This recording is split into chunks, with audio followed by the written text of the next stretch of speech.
Hello dears, అందరికీ నమస్తే. మన మినీ కట్ సిరీస్లో డే 5 రోజు మనం ఫుల్ వర్కౌట్ చేసుకున్నాం. అయితే మనం వర్కౌట్ మార్నింగ్ కాకపోవడంతో ఈవినింగ్ వర్కౌట్ ప్లాన్ చేసుకున్నాం.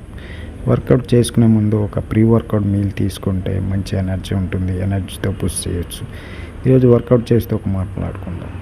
చాలామంది నన్ను చూసి ఎప్పుడు జిమ్ ఫ్యాషనా, ఇంక వేరే పని ఉండదా అని చాలామంది అడుగుతుంటారు. కొంతమంది డౌట్ కూడా.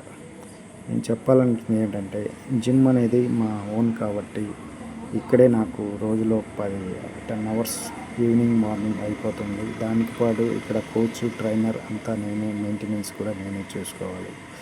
సో ఎక్కువసేపు ఇందులోనే కాలం గడపాల్సి వస్తుంది. దాంతోపాటు నేను ఫిట్నెస్గా ట్రైన్ చేసేది ఒకలాగైతే, ఇప్పుడు ఒక అథ్లీట్ లెవెల్లో ట్రైన్ చేస్తున్నాను కాబట్టి దీనికి మనం ట్రైన్ చేసింది ఏ రకంగా ఎలా ఉంటుందో మమ్మల్ని మనం చూసుకోవడానికి రోజు వీడియోస్ చేస్తూ పోస్ట్ చేస్తుంటా. అయితే కొంతమంది దీన్ని మోటివేట్గా అవుతుంటారు, కొంతమంది వేరే రకంగా ఫీల్ అవుతుంటారు, ఇంకొంతమంది మనల్ని చూసి ఇంప్రెస్ కూడా అవుతుంటారు. నేను ఎవరిని ఏమనుకున్నా పర్వాలేదు, కానీ నేను కోరుకునేది అందరిలో ఒకటే: మీరు వయసు పెరిగే కొద్దీ జబ్బులు పాలవుతుంటారు. మీ రోజువారీలో గంట సేపు ఏదో ఒక వ్యాయామం చేయండి, లేకపోతే వాకింగ్లో జాగింగ్ చేసి మీ ఆరోగ్యాన్ని కాపాడుకోవాలని కోరుకుంటున్నాను. ఈ రోజుకి ఇంతే. ఉంటా. బాయ్. Thank you.